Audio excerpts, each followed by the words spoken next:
Ready Check Radio.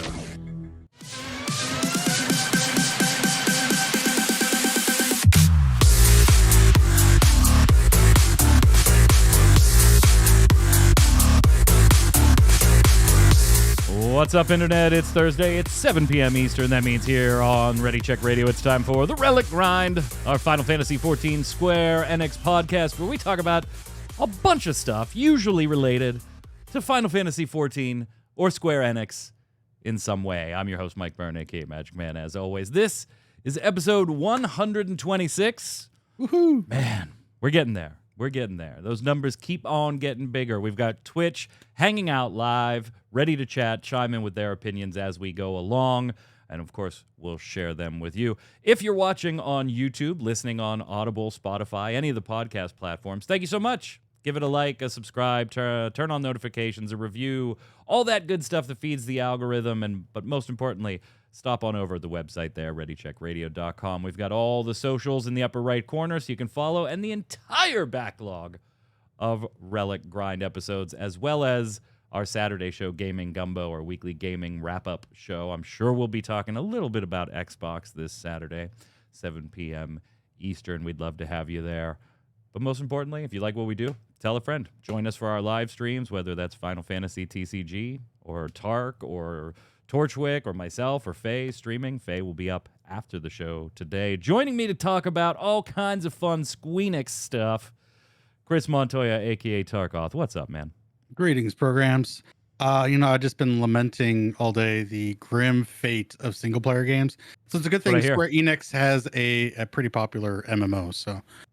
Yeah, it's what I hear. Although I don't know if Square Enix is exactly the company to be holding up as an example of single-player games still being resounding successes, particularly when they are new IPs, a la Forspoken. But I know how to wring the sponge out of their old IPs, don't they?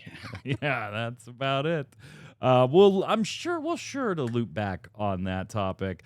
Flynn, a little under the weather today, so he's getting some extra sleep. We hope he feels fine. He said he was feeling better today, just needed some extra sleep. So, since we're going to talk a little bit today about some Final Fantasy trading card game-related stuff, I reached out to Mr. Travis Pfeiffer, the Rude Rose. What's up, sir? Mr. Byrne, thank you so much for having me on. Tark, good to see you as well. Hey, happy to be here. Thank you for coming. It was very short notice, and I very much appreciate it. Always happy. And I to know, help. Takal, you like Forspoken. You and Tark, you were the two. You were the two. Yeah, to call, actually I haven't played it. It was Flynn liked it. Yeah, but as Takal says, it's the tuna fish sandwich. It is. Yeah, it's still the single best analogy I've ever heard for Forspoken. It's a tuna fish sandwich RPG. You enjoy it while you're eating it. You don't remember you had it for lunch the next day. I mean, that's exactly the way. That's the way it works. Way it works. Hey, I mean, we do have to start like it's, a requirement, right, of the show or something like that. We do have to start with some Final Fantasy XIV news. Then we'll slide on over and do some Limit Break FFTCG, maybe talk a little bit about the competitive season, all that kind of stuff. And then we'll wrap it up nicely with some Foam Stars, some 7 Rebirth, and, of course, a little chat about single-player games, even though it's not a Square Enix game that triggered this discussion. But it very well could have been. You could absolutely see this discussion there. 6.57 now live on the 14 servers. Big patch. Huge mega patch. Mega patch. I mean, you mentioned it last week's show, and I was like, who cares? Like, we're not going to talk about it? No, we're not going to talk about it. There was one thing that I did think was interesting in the patch, more so for people that might be jumping in now ahead of the Xbox open beta or thinking about playing on Xbox. Make sure your gold or your Xbox Live, your Xbox Game Pass membership is up to date for that one, by the way. They added a bunch of Aetheryte ticket rewards. Yeah. Mainly focused all around Vesper Bay. right? That place is still annoying to get to. Like, it still is very annoying to get to. So a nice little help out if you're still going through some older content. Main scenario quest, Scions of the Seventh Dawn, Back from the Wood, and the Black Wolf's Ultimatum have had their Vesper Bay Aetheryte tickets pumped up, double and triple, in some cases more, what they were. So I really would rather that they just fix that one with an Aetheryte crystal. Like, just... I know, right? Just don't they have a crystal there? Go ahead and move something and be okay. Other than that, like, what? The big one was what? Savage? Savage finally unlocked. Yeah. 7 weeks after release. They increased the tombstone amount to 900. They did. They removed the cap. Weekly cap. So, I mean, you still have a cap, but you can get through stuff a little bit faster if you want to grind out some stuff. But yeah. Thalia's in the roulette. Fields of Glory, PvP change. Okay, great. Not a whole lot. People taking to Twitter, a little frustrated how long it took to go ahead and get Pandemonium and Abesios. 258 days for the Savage release. That's according to Exu Ploision on Twitter, who said, hey, it's finally unlocked. Tome cap doubled. Only took 258 days. Week 37 since the Savage release. That was a really slow unlock on top of a patch that did not have, the typical repeatable Relic overworld stuff, the Eureka, the Bosja, that type of stuff. I mean, it's just like we talked about it before, the extension of the patches by 2 weeks. You're feeling it now. But they compounded it, Travis, with like the .1s through the .57s here, where it was just like 2 extra weeks between each major patch. Yeah. And then also less content in them. It's just, it's not a great time to be an everyday Final Fantasy player, unless you're one of the ones that Yoshi P says, hey, take a break, play some other stuff, come on back with the expansion. Right. Then it's probably a great time for you. But for us, like, everydayers, not really great. I had 2 friends I was running the weekly Thornton with, and they were just like, there's just nothing really to do. So yeah, they bowed out for now. They'll probably come back right before the expansion launches, but not unless I just want to farm a bunch of old mounts from old EX trials. I don't really feel incentivized to do much. Do you unsub yourself at times like this? Like, do you save yourself $15 a month? Yeah, and I usually do for a little while. Well, and like I tend to sub 6 months at a time because you get the discount, which is nice. Right. But yeah, like right now, I mainly sub to play with them, and they stop. So I'm kind of like, I'm just gonna run it out, do the Thornton Fox Hollows because I'm trying to get those mounts. But other than that, I don't feel like there's not much to do. So yeah, I'll save my money, and it's just so easy to resub. There's no point to just give them money if you're not actively playing it. Fair. I don't know. I'll tell you what is probably I don't know, Tark, if you feel the same way. And I know you kind of do other grindy, catchy-uppy, I never got a chance to do this, I'll go do it stuff where exactly I just what I'm doing. where I just don't. Like, I'm not, if I didn't do it by now, it means I just don't feel like doing it. And I'll game the way I want to. Thank you very much. But I can't help but feel like I'm held hostage by owning a house. Yeah. Yep. Like, I don't want to feel that way, but there are times when I'm like, yeah, I should probably just unsub for a couple of months. And I think over the entire life of Reborn, I've maybe been unsubbed for a total of 4 or 5 months, right? Total. 1 month. And that was back when I was buying a house in real life. So it was like, all bets are off. I don't want anything on my bank account that doesn't need to be here because, the mortgage companies sit there and stare at your bank balances and incoming and outgoing transactions for like 2 months ahead of a mortgage approval. And so like I unsubbed. It kind of asked me out of FanFest tickets for the very first FanFest, but what are you going to do? Just stupid timing. But, I feel like I would unsub, but I would just have to resub before my 45 days hit. Yeah. In which case I'm unsubbing for a month, then subbing for a month, then unsubbing for a month. And that feels dumber than just being subbed the entire time to me. Fair. Ironically, you were also held hostage by a house then when that little time you were unsubbed. That's true. That's true. A real life house held me hostage, and my fake house held me hostage. Yeah. Well, I've wanted to switch. Like my free company essentially doesn't exist anymore. Just all those people don't play the game. Yeah, it's sad. So I have wanted to switch to some of the more active ones, but I still have a room that I built in my house. It's like, well, I don't want to lose that room. I put all that work into it. So similar to you, sometimes I do feel quote unquote held hostage by it. Oh, I wish it was just instance housing at this point. I know. Yeah, I'm still looking for a house, dude. I'm still waiting for another unlock of another ward and maybe get another chance. But yeah, anytime there's even like a sniff of a house coming up, there's like 40 people wanting to bid on that large house. It's stupid. But I have plenty to do. I've been doing Eureka. I'm looking for Criterion Ultimate groupage. Want to get Blue Mage done, especially with Beastmaster coming out. Yeah, so I'm finding stuff too. Yeah, and it's a fantastic time for brand new players or newer players that want to come back, or completionists, right? Like people that are like, hey man, I don't have to be grinding Bosja right now because they just said, hey, get some tomestones and we'll just drop a relic on your face.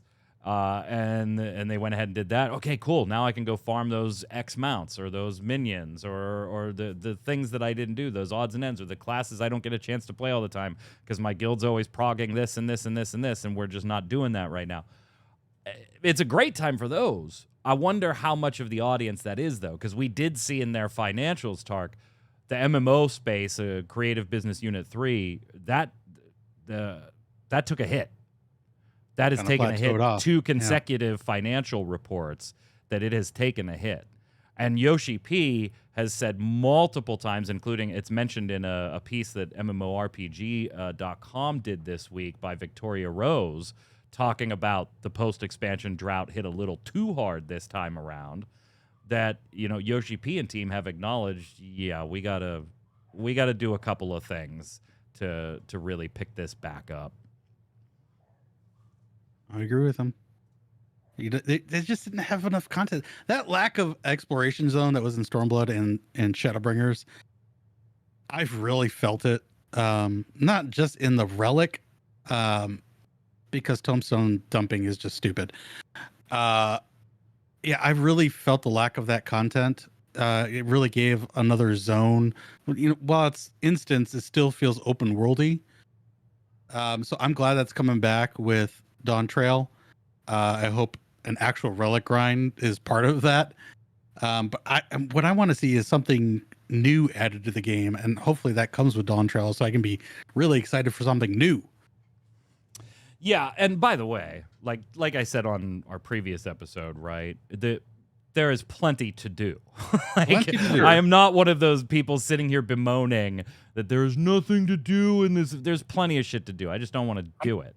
I'm considering making another character, actually. So, you know, I mean, there are people complaining about a grind being missing that they complained was a grind at the time. Yeah. So you can't please everyone, Mike. You can't please everyone. It's MMO fandom at its best, right? Oh, there's nothing to do. Well, go level this. I don't want to level that. Okay, well, go do this. I don't want to do that. Well, Travis, then go do this. I don't want to do that. I wonder if they intended Island Sanctuary to be that zone, or I don't know, maybe not. Yeah, that's another thing. Like, that is new content. That I just found it boring, though. Yeah, that I don't think sated, or it was like, I've likened it to like the Criterion dungeons, right? Almost there to being something very neat, but not quite. Yeah. Not quite. You know, and the Criterion stuff in the Savage versions has its own problems with the rewards, which got a little better with the most recent one, but still, you know, you really just go do the regular one 12 times and call it a day. Yeah. Right? There's not a ton of incentive to do the Savage and things like that. But people are dumb. They expect an MMO to introduce totally new, never-seen play types in every patch. I don't think it's that, Tikal. Like, I don't think anybody on this show or watching this show is under that. I think more with Final Fantasy XIV, it's looking at what we got per patch for so long, and then when you map it out, it's just been getting smaller and smaller, Yeah. and smaller and smaller and smaller through the expansions. And I think that's the feeling that we're really getting compounded now, where things have gotten smaller and the time in between them is increased. And so it really just puts a pinch on, I usually finished all the stuff in the current patch with 2 weeks to spare. So I did a couple of things in those 2 weeks and boom, it was new patch time. Okay, well, now that's a month. That's a full sub cycle with those 2 weeks and the 2 extra weeks. So it is a little bit, I think it's a long time compounding issue, if that makes sense. Yeah. Does that make sense? It does. Makes Make sense. any sense? Dude, when I logged into Stormblood for the very first time and I saw all those abilities crossed out on my hotbar, it was like, hey, this is a new expansion, and they took some stuff away. And you're right, maybe most people it didn't bother them at the time because it seemed small, but they've slowly patches have given you less than they used to get. You used to get more dungeons, you used to get more of these things. So yeah, maybe it's finally hit that kind of like culmination point of like, wow, we don't get much these days. Yeah, and like I said, when Yoshi P has to acknowledge it in multiple interviews throughout the FanFest cycle, then it's not just, like the vocal minority being super vocal. Yeah. It's, it's right there in their numbers. We don't get to see the full number package, but we can see when the HD Games division and the MMOs division are losing money quarter over quarter. That's not good. And that speaks to something. Now, they would have, of course, more inside metrics as to what it speaks to, but I don't think the content gapping helps here. It's still my single favorite MMO. I'm not unsubbing. Maybe I'll fucking go do fake grinding for bicolor gems and polish off a couple of those stupid There you go. minions. There you go. You got some minions to go after. I really don't want to do it. Yeah. I have You 3 join me in zones left Eureka. to finish. Oh, I think I have like 9. I've done a bunch of I've them, and got- I'm like, I can't do this. When it comes to Fates, I have Shadowbringers zones to finish. I think I So do too. I'm I a think I little do bit too. behind on that, but I'm working on it with the leveling grinding. I do Still too. working on my Omni leveling too. So I think I only got like 150 levels to go. Yeah, I have no desire to do that. Yeah. Like, I am one of those MMO players that, like, even in Final Fantasy where I could play every class I want, I only play the ones I want. Like, it just, Fair. nope. I mean, the reward would have to be real nice for me to, and I just don't care. Yeah, Tikal says, Palace of the Dead, Heaven on High, Eureka Orthos. I haven't done any of those really. I need to do that too. Yeah, There's- there's plenty to do. there's It's a just not lot of stuff I feel content. like doing. It's Yes, not stuff I that's feel like, like doing. not every piece of content is for everyone. Yeah, And those And it shouldn't people were be. like, so and it shouldn't be. Yeah. It's an interesting time.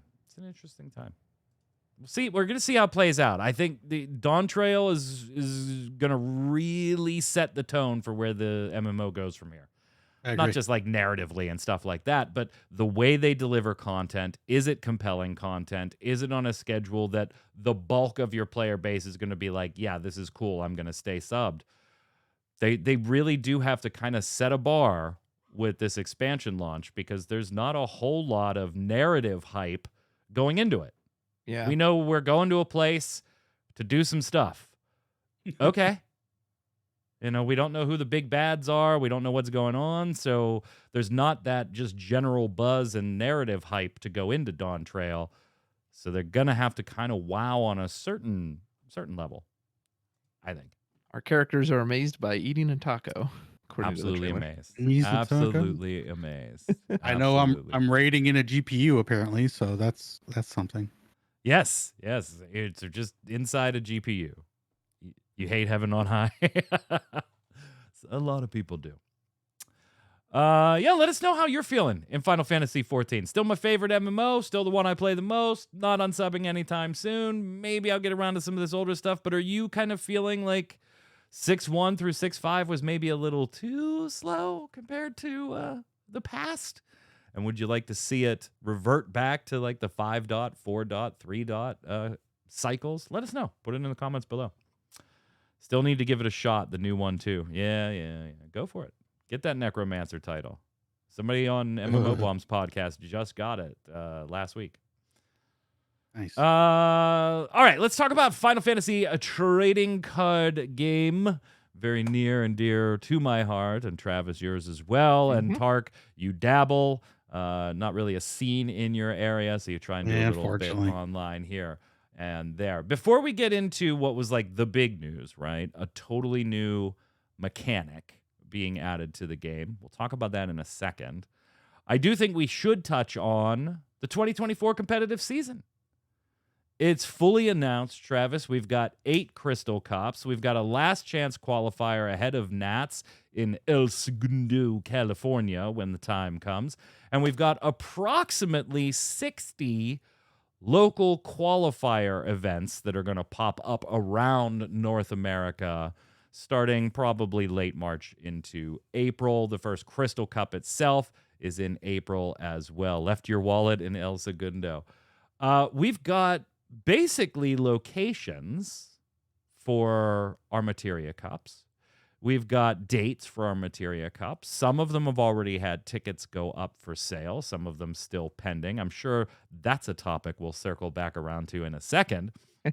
But as far as setting the stage for the 2024 competitive season and looking back at maybe some opportunities in setting the stage for the competitive season last year, in 2023.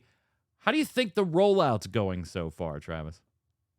Good. It's pretty similar to last year. I won't lie and say that I just wish everything was announced at once. I'm that kind of person. Like, don't drip feed it to me to say, hey, here's every place who has it. Here's all the local qualifiers. Here's all the prizing. And then we just know. And then you can plan your year and your schedule around that.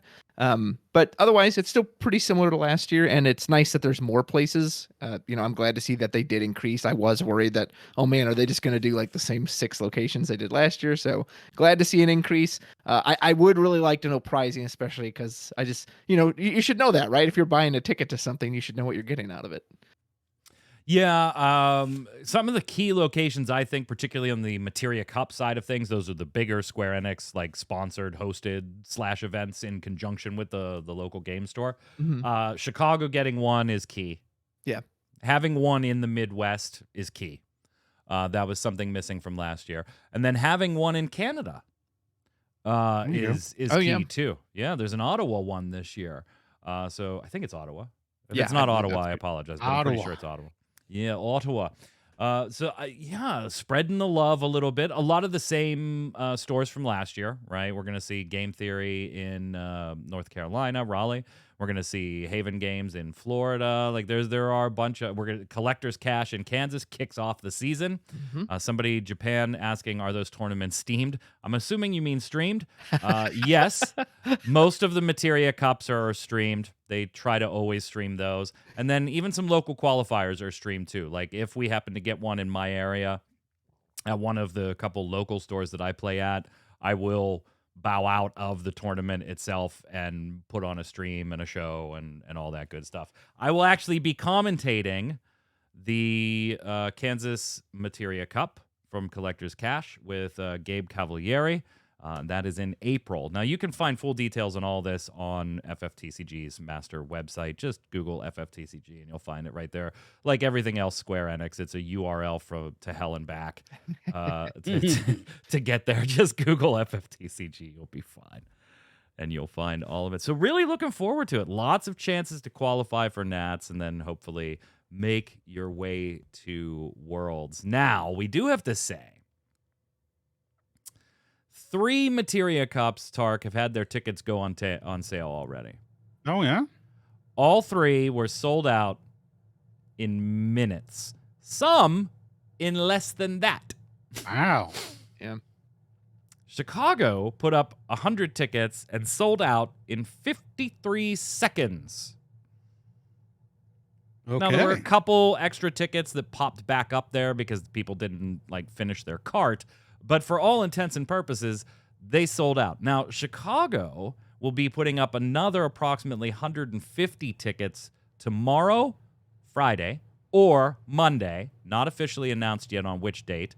They're still finalizing some things. That local store has this. Bill is too good for this world. Bill, we love you. Bill is booking a different venue. It's not going to be hosted at the store now. When those sold like that, they're now aiming to make this 200 plus competitors.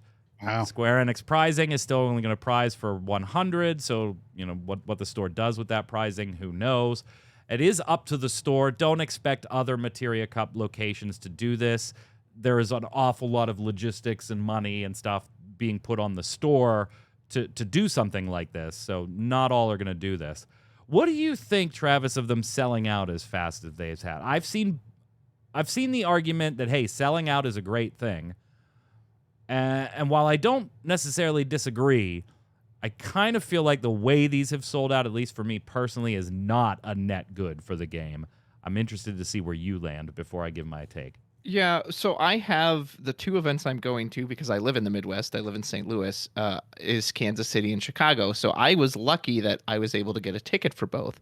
However, I know one of my buddies, he was legit, oh, okay, I'm going to log on for the Chicago one. And then it was already gone by the time he got there. Oh. And yeah, it just always sucks when people can't get the tickets they want. And I know they're trying to rectify that. And I just don't know if there's like a better way to do it, because you do want to announce it ahead of time, right? Because it feels really bad if, oh, surprise, they just went on sale. So the 100 people who happened to be on at the time or available could get it. But at the same time, like, I don't know. Do we just need to? I think someone had mentioned in one of the Discords we were in about upgrading them to like regionals and not holding them at local game shops, so that way you could get more people in. Usually, which is essentially what Chicago's doing. Exactly, yeah. Well, and earlier in the schedule are always the more hotly contested ones. As the season goes on and people start to get their invites, people aren't as frenetic about getting them because, again, not as many people, quote unquote, need to go. So, yeah, I want more people to be able to go. And I don't know. I'm no market expert, so I don't know what the best way to handle that is. But it's very disappointing when, I didn't take it as a sign, a good thing. Like, wow, look how popular the game is. It's like, yeah, but it's the same people trying to go to all these. Like, it's not like there's 1,000 new people for each one. So. Tark, you may not play Final Fantasy TCG competitively or anything like that, but you've played other things competitively in this vein. I just feel there's a difference between selling out and selling out in less than a minute, and that maybe isn't a good thing. But maybe I'm off base. What do you think? Well, it's been so long. I've never experienced where you need to buy tickets to go to an event like that. It's just that's another thing. I've been to events where you show up and you got your deck and you play, and if you win, then you get in. It's just one or two spots at your local. So it's a little weird that you have to pay to get in, pay to play, pay to win. I don't know. So it's not the paying; it's the booking ahead of time. I think is your point. Okay. Yeah. Like obviously, most tournaments have some type of buy-in. That's not the issue. It's the having a ticket ahead of time. Yeah. I don't know. Yeah, I'm just choking on my own spit. I'll be fine. It's apparently my body's just like, no, we're not gonna swallow. We're fine. We're just gonna die. We'll be all right. Yeah. My tickets available now. I mean, I have tickets to California. I have no intention of going. Mm-hmm. I might, but that's the thing, Travis. I bought them on a what if.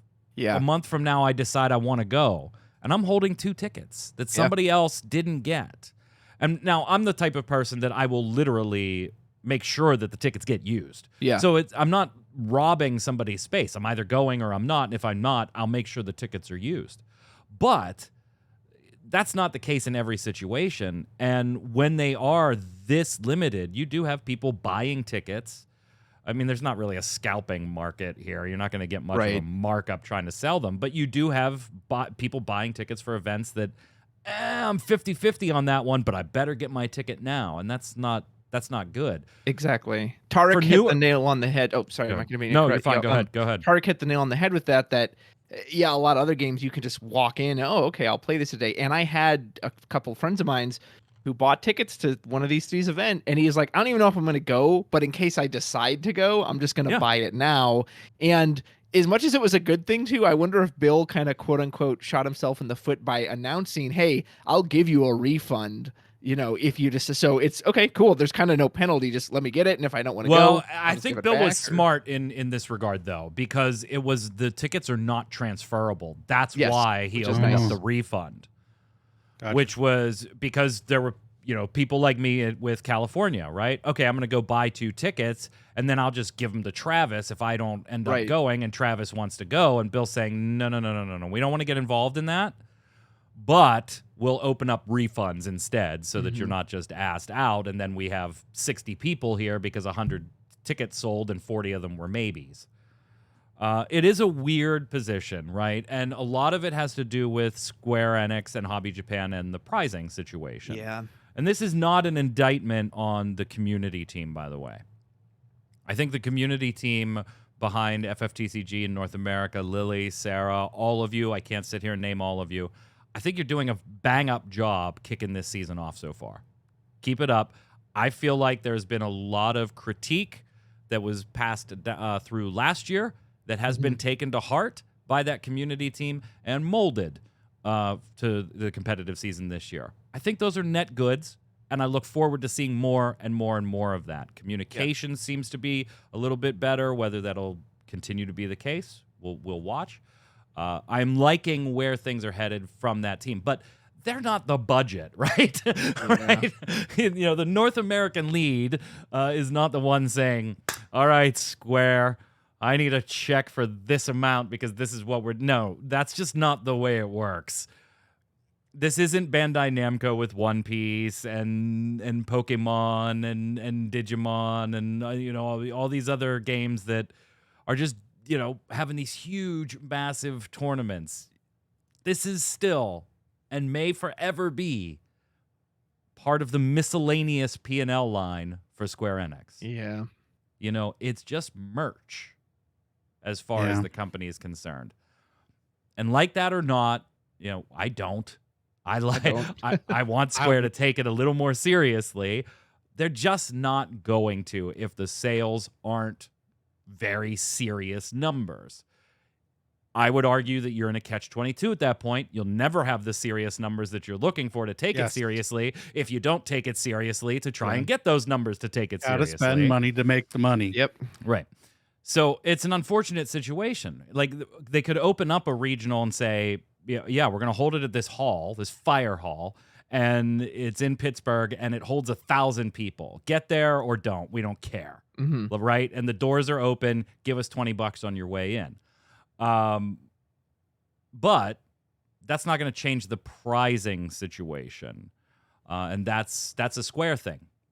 Directly on Square as a corporation, not on the Square as a community team, whether it's for North America, Europe, Australia, Japan, wherever. Yeah. It's just not going to change. The stores can make it bigger like Bill is, but Square's only sending prizing for 100 people. Yeah, well, and that too, like, I want more people to be able to participate, but, I don't want to, so I have to win that much more in Chicago, and I still am only going to get a certain pricing? Like, well, that kind of sucks. Like, yeah, everyone should be able to get something for coming in. See, I'm more Tark of the persuasion of give the prizing to the top 100. If you go X2, keep your ass in the tournament. Don't freaking drop. But that may be an unpopular opinion, I know. I just think this game needs a digital version, and Square just needs to see how it does digitally. And if people are really loving it, they're like, hey, by the way, you play this physical game, we got tournaments and stuff, and really go in on it if it's progressing well digitally. I mean, you can make it free to play, although then, a year later, they'll probably close down because that's how they do with mobile games. Yeah. And free to play. Baron, we don't know the pricing yet for 2024. Typically, in years past, it's been various promotional cards or alternate art cards of things that already exist, and then at a certain tier, playmats, and then at a certain tier, trophies and invites to Nats and things like that. There have been additional other ancillary pricing as well.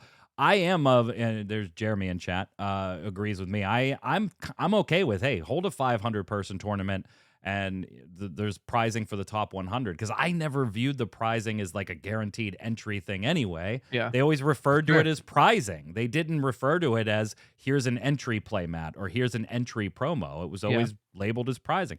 I understand, Travis, though, your point where it's like, hey, I paid $45. I got a flight. I got a hotel. Give me a fucking promo card to go home with.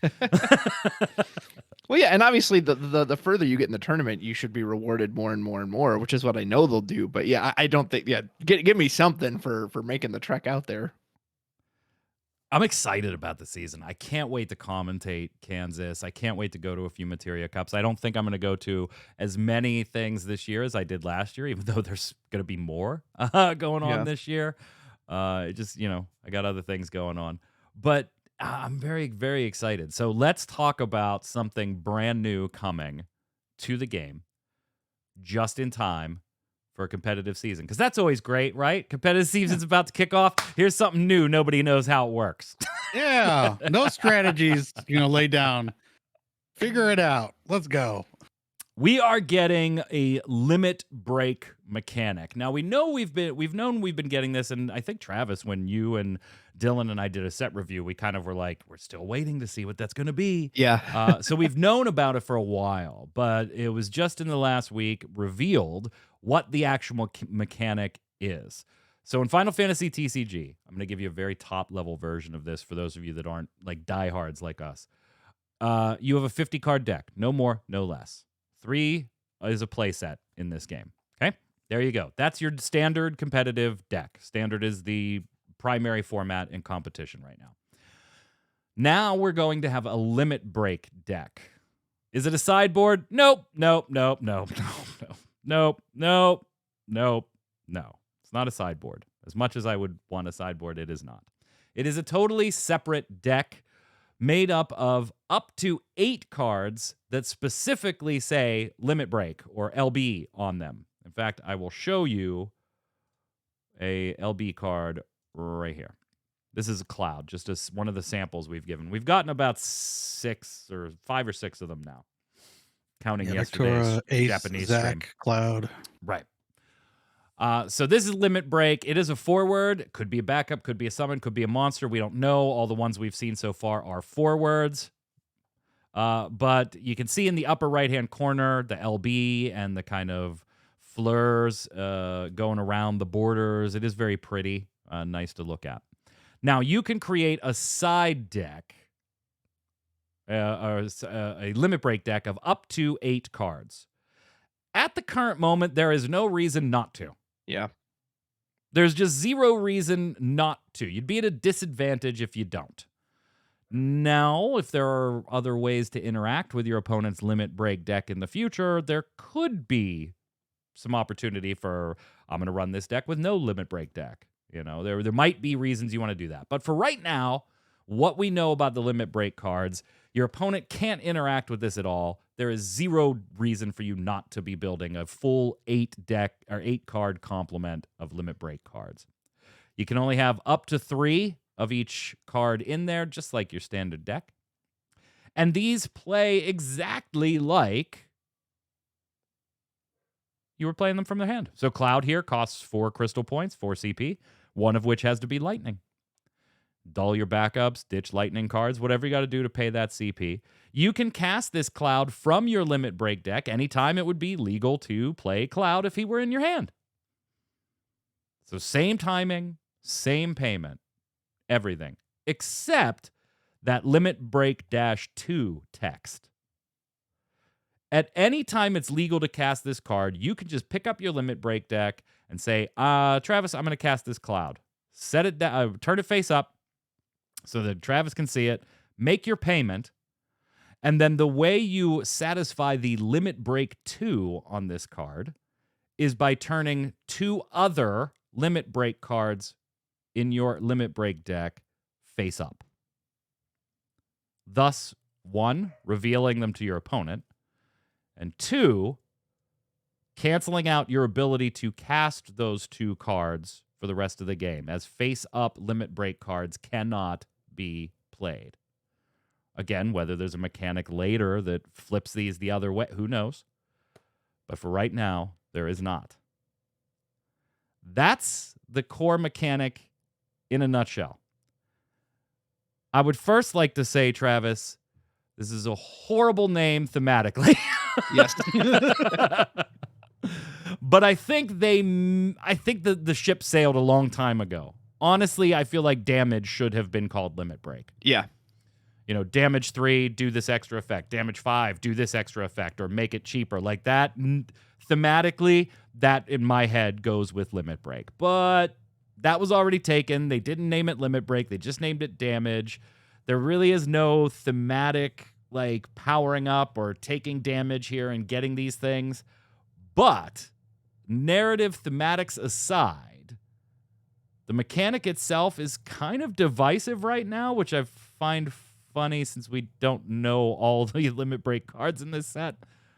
What's your initial gut reaction when you saw the reveal? Yeah, I'm concerned. I won't lie. I've tried to not jump into the like pure terror deep end, but what you said right away. I am a huge fan of not only balance but risk versus reward. Hey, Yep. Here's the benefit of playing this card. Here's the downside of it. And one of the downsides, quote unquote, in a card game was you had this limited 50 card deck, and so including a card that maybe is only good in a certain situation, well, you're assuming you're only going to see that at the right time. And that's one of my biggest concerns with these, is because you have access to them at all times, like this cloud, it just says, can you really play Iridia or the twins or something that just says, hey, they can immediately turn one, bloop, bop it if they have to, Right. And that's part of the excitement of the games, is that, oh, I just got to draw this card to get out of it. Oh my God, I drew it. Hooray. But you're not going to have that feeling of like, oh, okay, yeah, I have that card here at all times, so I'll just play it against you. And it does worry me a little too if you can't opt out of the mechanic. So if there's never a downside to a Limit Break deck, so from now on you have to play FF with a Limit Break deck, because otherwise you're always at the disadvantage for it. So that kind of concerns me. I hope I'm wrong. I hope it's exciting and fun, but it kind of so far just reads as like cheaper and free, which is something I've been complaining about. Yeah, for a while. I've seen it likened to Magic the Gathering's companion system too. Yes. Which, if you played with the companion system, was broke for a while and had to be like really reined back in. So I've seen some concern in the FFTCG community comparing it to that too. Yeah, so I hope it ends up being cool, but I won't lie, I'm definitely concerned, and I definitely have my fears with it. What are you thinking there, Tark? What's this look like to you? I think it just gives you some stability. With card games like this, there's a lot of RNG. Do you get a good hand? Do you get nothing but freaking backups? I don't know. Do you get nothing but forwards and you can't play anything? And it's just, this might give you some stability, and you have aces in your pocket, and you have them for different situations. So I kind of like the idea. Again, I haven't really played much, and I would love a digital version of that game. Let's go. Let's get on that. Let's get on that. I find myself like sitting on the fence, right? Like, I don't hate this, but I'm not excited by it yet either. I'm just kind of like, let me see all the cards first. Let me see all the cards in this set first. I like it. Let me give you some pros and cons from my list, and you can tell me, where I'm just totally off base, right? I'm not a world's level player, so I might totally be off base. I feel like it could be good to shore up weaknesses in your deck, and I like that, right? Mm-hmm. Like, I've got a particular deck, and it's totally butts against a full-blown aggro deck. Let me tech into my Limit Break a few cards that really help me stave off early aggression to give my actual deck a chance to do what it actually wants to do. That's a potential, and I like that. I like that kind of, strategy. Flip side, I don't like that when your deck has done exactly what it's supposed to do to put your opponent on the ropes, they still have answers.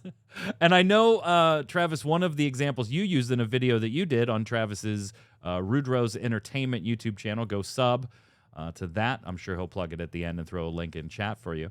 I know one of the examples you gave was discard decks. Yeah. Right? When you force a discard deck down to 2 backups and no card in hand, they are at the mercy of the 2 cards on top of their deck and cannot exceed something that costs 4 CP, right? You did everything you were supposed to do. You were a discard deck. You forced your opponent down to 2 backups and no cards in hand, giving them the option to maybe draw into one playable card. Maybe. But that's not the case anymore. You did everything you were supposed to do as a discard deck, and they still got 8 potential outs. And by the way, drawing 2 gives them a total of 6 CP to do it. That's a little weird to me. Then I have other concerns, too. We've only seen 4 words, and I just have a feeling that this particular set's only going to be 4 words. Yeah, I would be surprised if we saw a different type. Summons could make this very scary because those can be played at any time. Mm-hmm. All it's going to take is an LB Amat that doesn't break a forward. Just an LB summon that cancels an auto ability, and Shantoto's like fucking running scared for a while. But anything that searches or is a backup automatically wildly changes the curve of the game. Yeah, absolutely. Wildly changes the curve of the game. Because your ability to get an extra backup out earlier or get a search off of a card that you didn't have to get out of your hand to play on the field, right? Every single one of these cards is basically a net 2 CP gain because you're not losing a card from hand by playing the Cloud to the field. Yeah. So there's going to have to be some balance stuff. Yeah, back attack is one that kind of makes me scary, kind of makes me a little nervous. Anything that actually does something really good is really scary in this mechanic. And I think that's why, until now, we've seen some just like moderate forwards. Mont Blanc revealed last night in the stream might be a little bit of an exception in certain decks. I think that limit break card might be a little nutty, but it's also very, very expensive, so maybe that'll balance it out. We'll see. I like adding things new. I'm not sure if this is going to be it for me. And what I'm really worried about in the thing is that there's going to be 2 that are playable, that like every deck just runs those. Yeah. Then what the hell was the point of the mechanic, you know? Yeah. So I don't know. Am I nuts, Travis, or... No, not at all. It's a brand new mechanic that is going to shift how you play. Again, you can't opt out of it. You have to play it. Something Tarek said that is interesting. So what if, he talked about consistency being a good thing. Those games where if your game plan is to set up 5 backups and then play, and you don't even see backups, that's not enjoyable. That's frustrating. So what if every single color gets a 2-cost backup that's like the crystal cards? They don't even have text, but it just does nothing. Guaranteed can it's just an start evoker. The game. I mean, in one way, again, that would change how you play because it's guaranteed. But I'm trying to be like positive for it here too. Would that be terrible? That, hey, at least you've always got this thing you can rely on instead of, well, I didn't see anything, a dead game for me. So maybe there could be something there. But again, does that take away the beneficial part of variance of a card game? Is that, again, those exciting moments when I need to see this, or, oh, sweet, what a great curve. I opened the Sarah into the Edgar into those also feel really good. What a perfect hand I opened. Will you lose some of that if it's like, well, it doesn't matter what I open because I just pull this from the limit break zone? Yeah, and we're also seeing legends, right? Yeah. And so these are taking legend slots in the set. True. Like Mont Blanc, Fire, Legend. Ace, even though he was, I don't know if it still is, but he was erroneously classified in the headline on Square Enix's site as a rare. He's a legend. Tidus, yeah, that was right. That's right. We saw 3. And so presumably, right, for equitable balance, we're going to see one more legend in each of the 3 remaining colors across the board just for distribution's sake, which means that unless they're changing card counts, which we don't think they are, we don't have any reason to believe they are, 2 legends per color per set means that outside of Limit Break, every element's only getting 1 legend this set. So these counts do change the standard card pool distribution and availability in sets going forward too every time something gets that Limit Break stamp put on it. Because you cannot play these in your standard deck in any way, shape, or form. You can't just chuck them in there and do that. So it does mess with the distribution a little bit too. Yeah. I did like the idea that was spoiled today, though. That's not Limit Break. Has nothing to do with Limit Break. It was card of the week. It was a hero, lightning hero. kind of digging. All about that lightning. It's all about Adia. What are you talking about? Adia and Lulu. Oh, lightning. That's it. I'm saying lightning.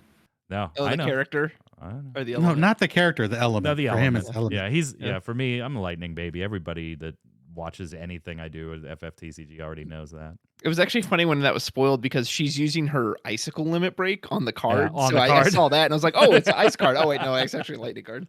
Yeah. We'll see. Like we've got just a little bit of time before we get our hands on these cards, and then it's going to be time to compete with them. Yeah. So like, good luck, world. Here we come. And you'll have to tell me how that goes for you, Michael, since you'll be commentating the first event. Like, playmats can get kind of cluttered as is. Like, are people even going to have these on their playmats? Are you going to be able to see it as the commentator? Or just, I guess he played Cloud from the limit break because I didn't see anything. Like, yeah.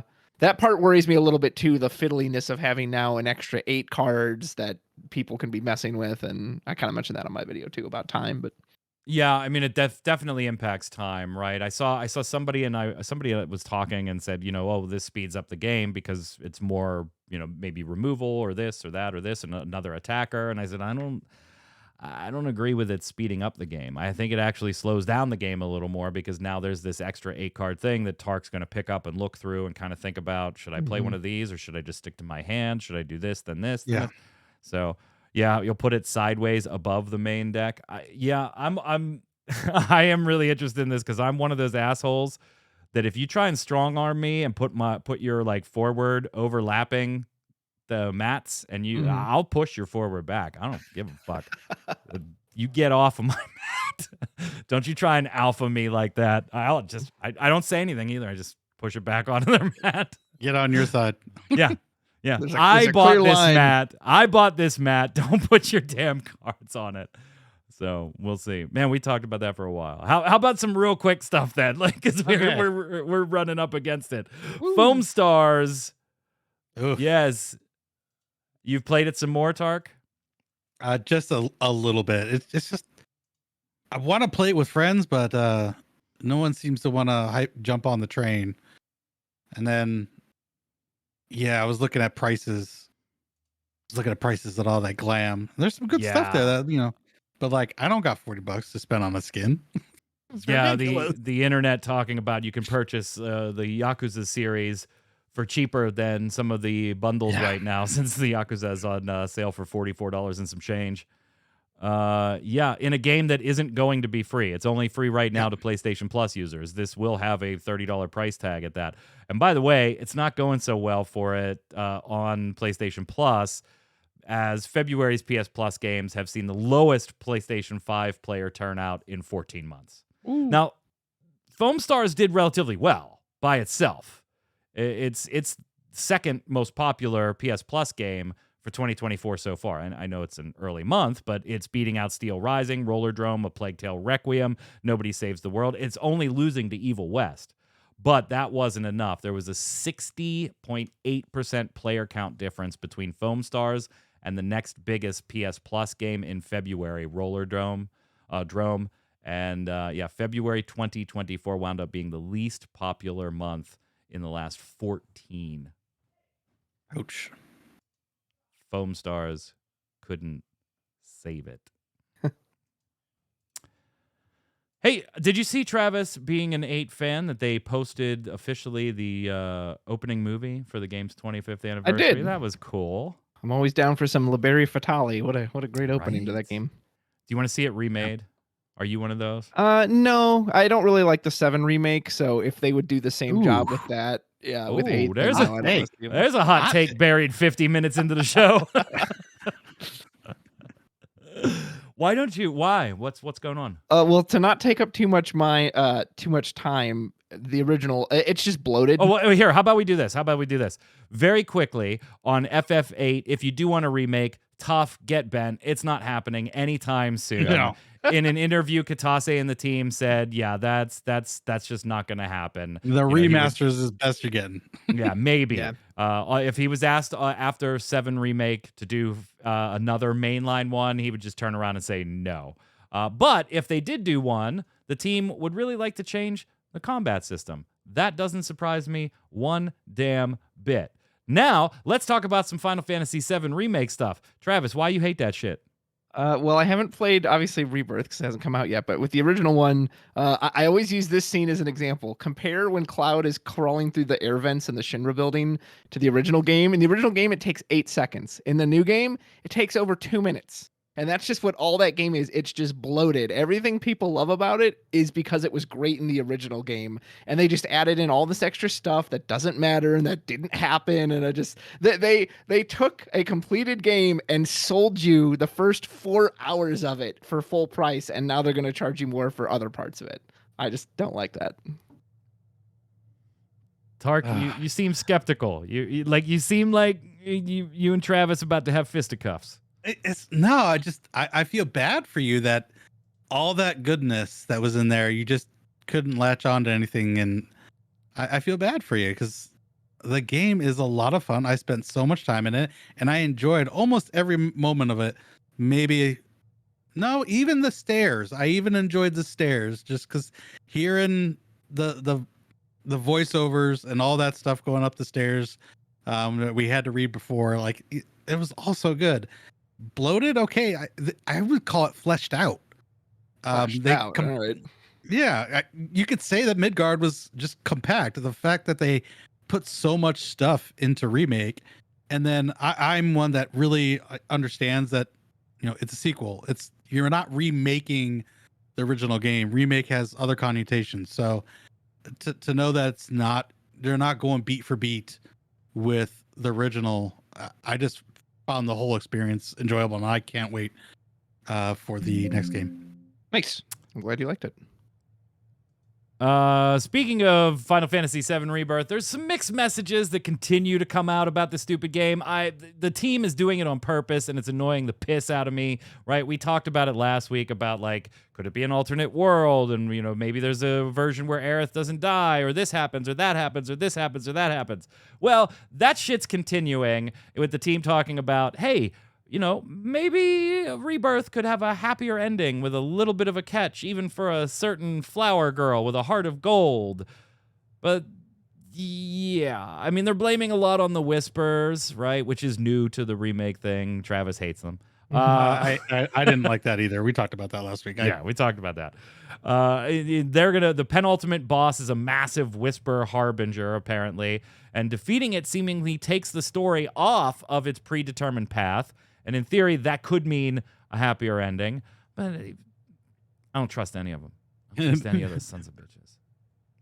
But here's some Final Fantasy VII Valentines for you. Yeah. Tifa saying, "You're a knockout," and Aerith saying, "Will you be my bodyguard?" Those are very cute. Yes. I saw some not Square Enix made ones, and they were Oh, hysterical. boy.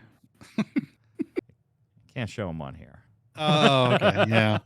Is it with those statues that had to be taken down in China? No. There was no, like, nudity or anything, but, like, Barrett talking about his big gun and stuff like that. And I was like, I think these are funnier.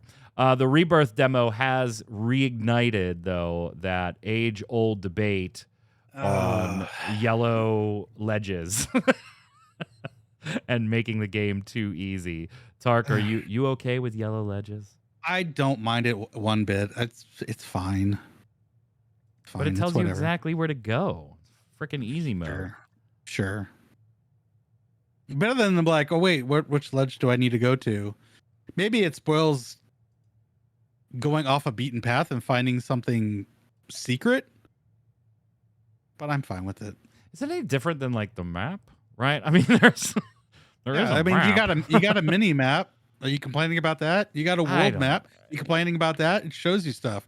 It's never really bothered me, the environmental stuff. Yeah, it just never really. Plus, like, I don't need it, but I'm sure that there's benefits for accessibility's sake too. Yeah, right. Absolutely. Like eyesight issues or color blindness, and not being able to determine a texture against a texture that is the same texture, even if there is a 3D progression there.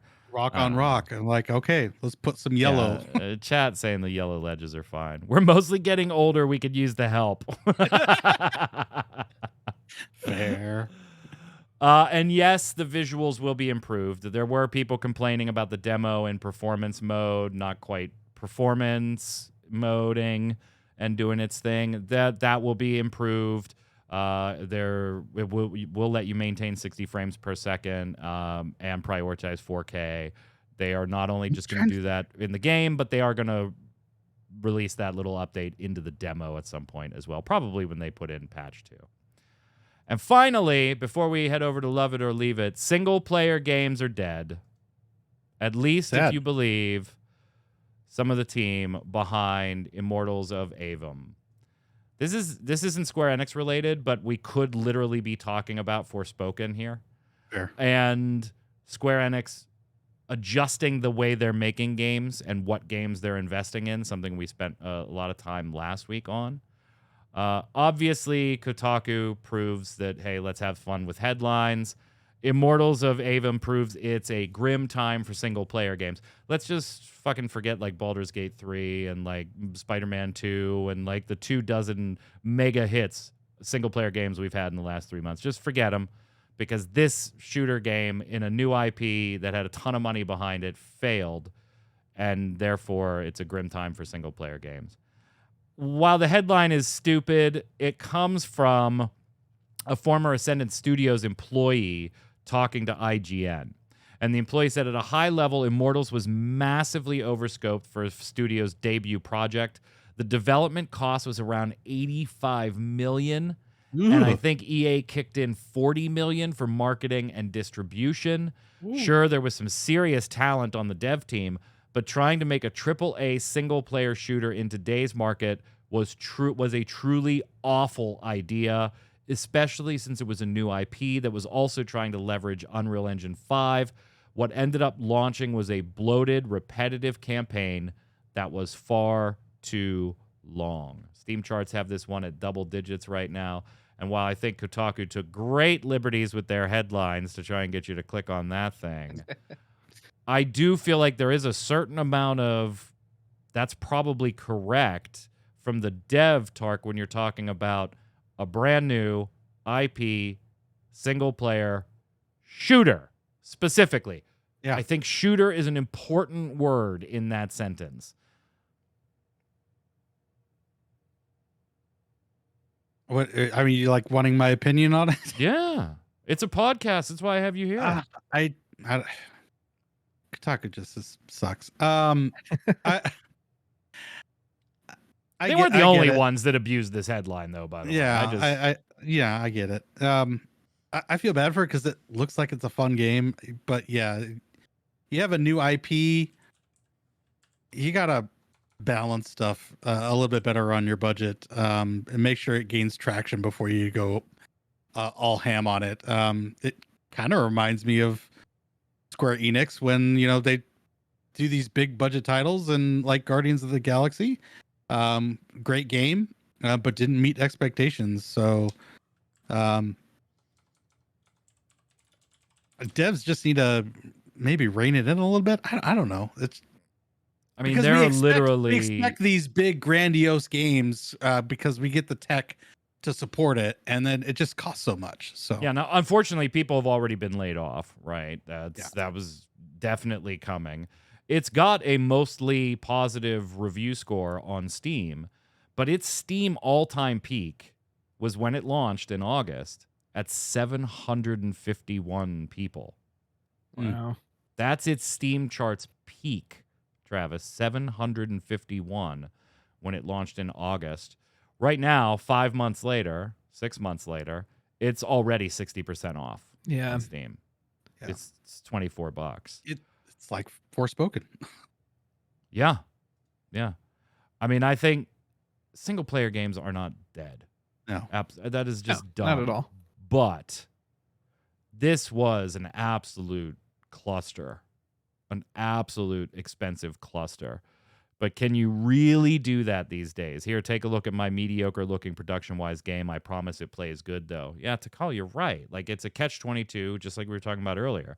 You got to wow and bang in the trailers, and then if you don't deliver, we just spent $85 million on nothing.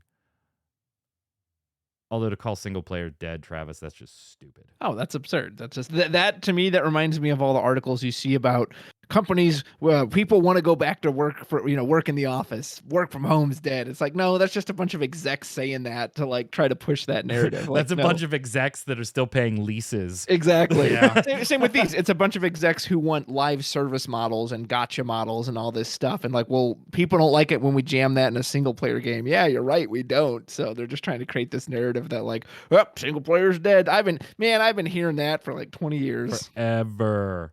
Let's go do Love It or Leave It.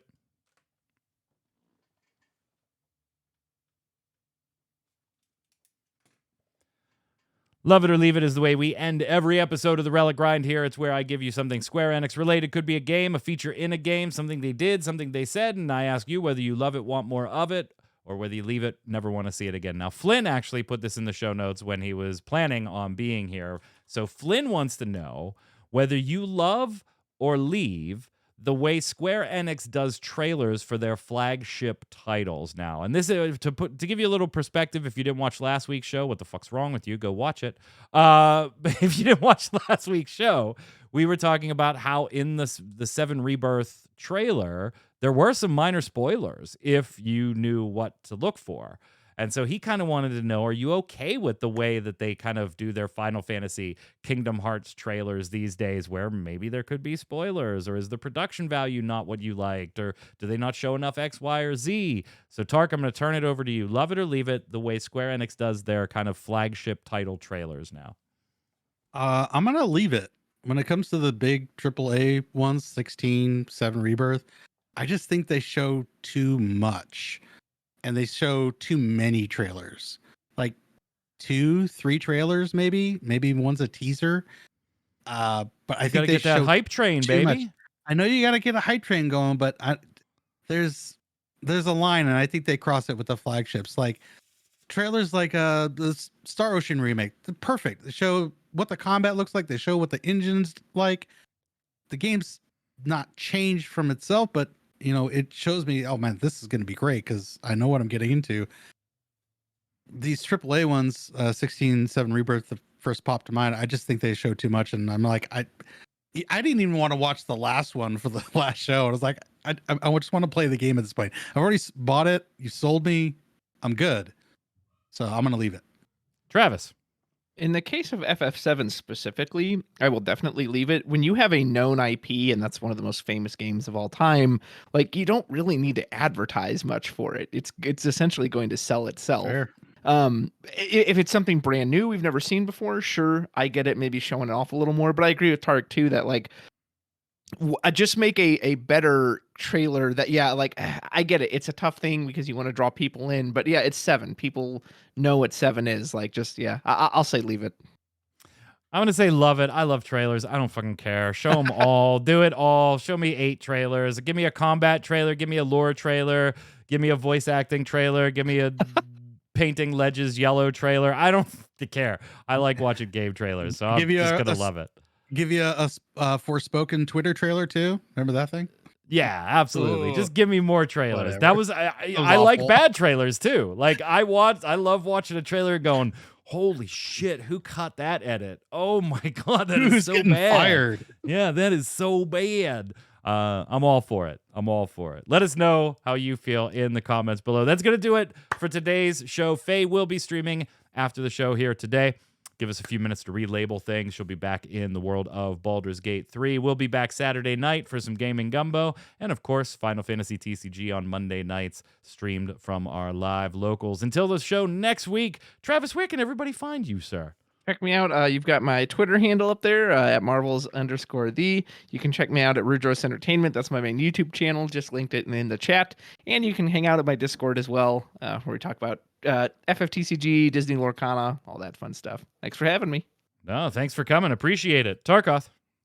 Twitch, Twitter, YouTube, all at Tarkoth Gaming. And you can find me here Saturday nights on Ready Check Radio. And we're still playing Control. Almost done with that DLC. It's been good. It's a good game. I'm Mike Byrne. You can follow me right there at MagicMan1, but more importantly, follow at RC Radio, RAIDEO, and you'll know every time we're going live with a podcast, a stream, a video game, TCGs, or we're just hanging out doing some close-up magic. I don't know. Follow us, and you'll know when. Stay safe.